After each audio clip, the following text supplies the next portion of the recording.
Hello and welcome back to the All for God podcast, where we talk about all things God related. I'm your host, Joshua White, and today we are back again with another episode. Today we're going to be talking about how to be bold in such a wild society, in a society that hates Christ, that mocks Christ, that has such an anger with a passion for Christianity. How do we remain bold in the midst of those circumstances? So let's get into it.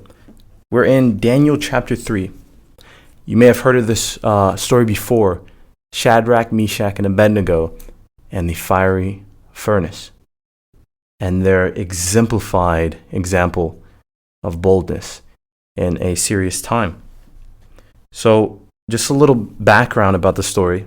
King Nebuchadnezzar, who was a well-known king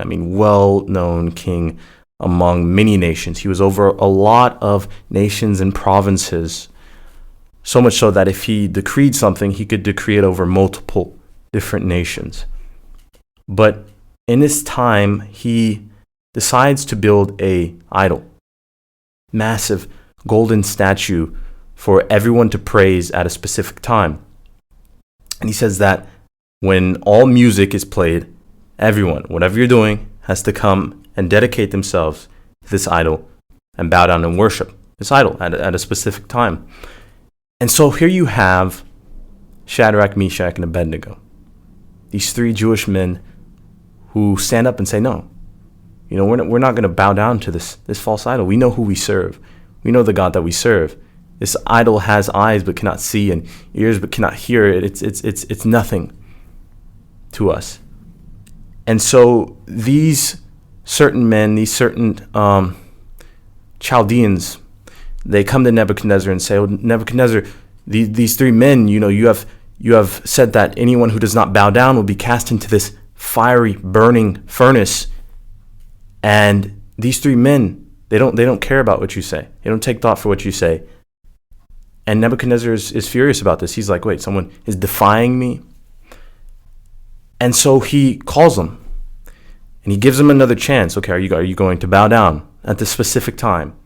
And they say, Nebuchadnezzar, we have no need to answer you about this. Literally, we have no need to discuss this with you. And they believe. They have a heart of belief in this time of adversity, in this time where they're standing before a king who was feared by a lot of people, that even at the snap of a finger, he could say, you're going to be killed, you're going to die. But in the midst of this time, they are bold. They remain bold. Now, one thing I want to point out is the fiery furnace. We may not have specifically a burning, molten hot furnace that is being brought upon us, but we have persecution in this life.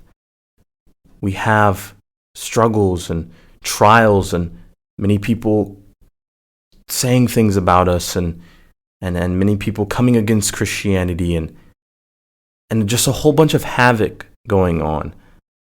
We all have a fiery furnace in some instance. But the beautiful thing is that when we're bold in the midst of adversity, there is a beautiful outcome. A beautiful, beautiful outcome for the glory of God. When we're bold for God, God gets the glory. Now look at their boldness. It says in verse 20, and he ordered some of the mighty men of his army to bind Shadrach, Meshach, and Abednego and cast them into the burning fiery furnace. These men were bound in their cloaks, their tunics, their hats, and their other garments, and were thrown into the burning fiery furnace. And Nebuchadnezzar was so furious that he had them make it 7 times hotter. 7 times hotter for these three men.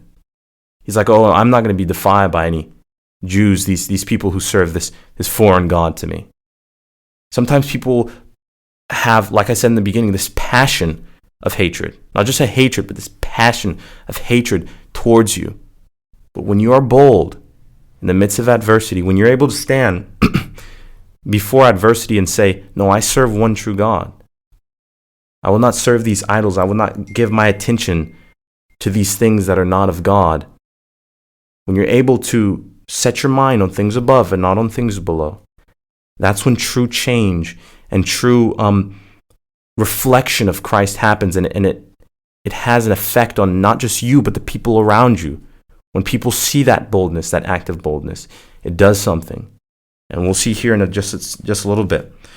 But it says that it was overheated, this entire thing. He threw them in there out of anger. It says in verse 24, then King Nebuchadnezzar was astonished and rose up in haste. He declared to his counselors, did we not cast 3 men bound into the fire?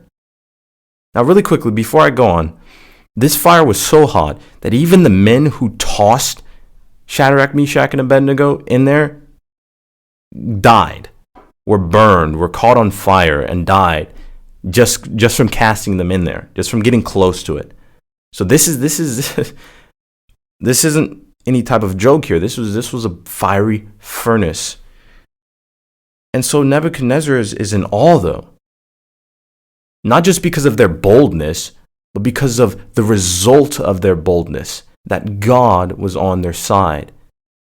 And that's what we have to remember in the midst of adversity, that God is on our side. If we're afraid of spreading the gospel to a friend, if we're afraid of being judged for what we believe in, or people condemning us or spitting upon us, or persecution, even physical persecution, know that God is on your side. And if God is on your side, there's always victory. Look at this.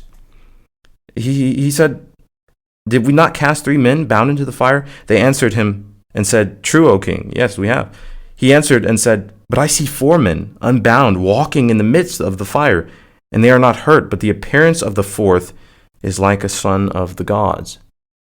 Now, this is the way he spoke, because he was, foreign to the God of the Bible. But Jesus, the pre-incarnated Jesus, was in the midst of that fire with them. And that just goes to show that in the midst of our furnaces, in the midst of our trials and tribulations, in the midst of persecution, Christ is always there with you. God is always there with you. As a matter of fact, he's the very reason that you're hated in the first place. So why wouldn't he suffer with you? Why wouldn't he be there with you? But he always has the victory. Therefore, we have the victory. It may look like a fiery furnace. It may look like a terrible circumstance. You may even be fearful in this time, but you always have the victory. It's not always about how things look, but how things are in God's eyes. I mean, when you think about the gospel, everyone thought that it was over. Oh, this Messiah who was supposed to take over Rome and who was supposed to be king of the world, he dies.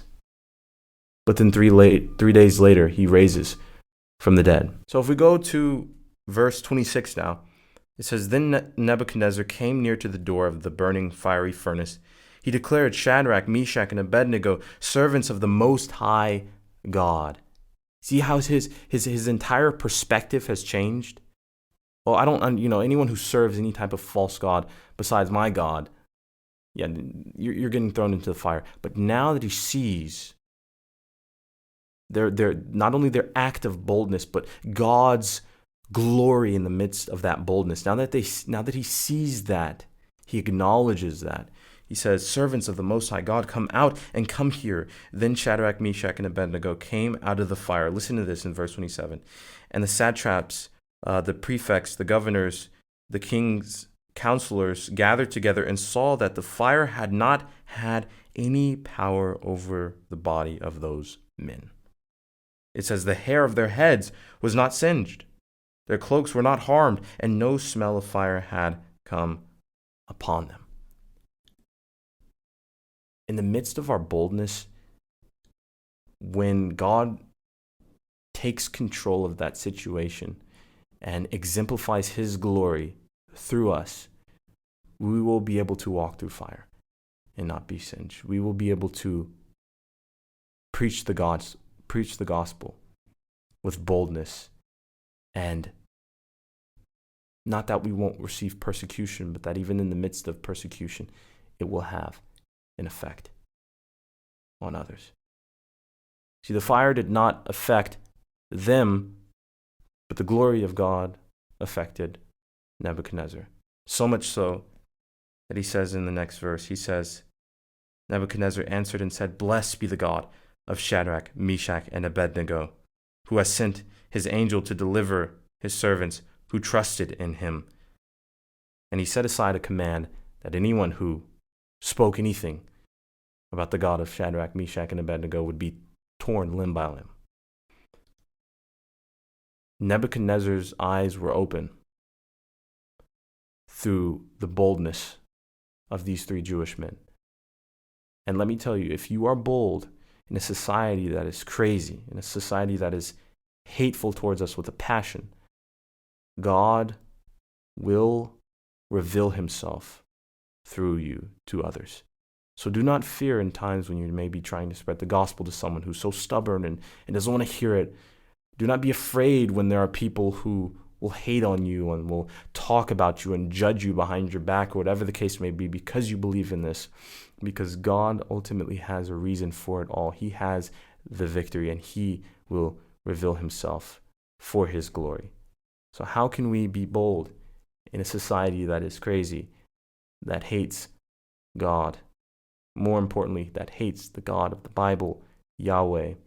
We can trust in the Lord, being bold in every circumstance of our life and understand that God is with us and that we have the victory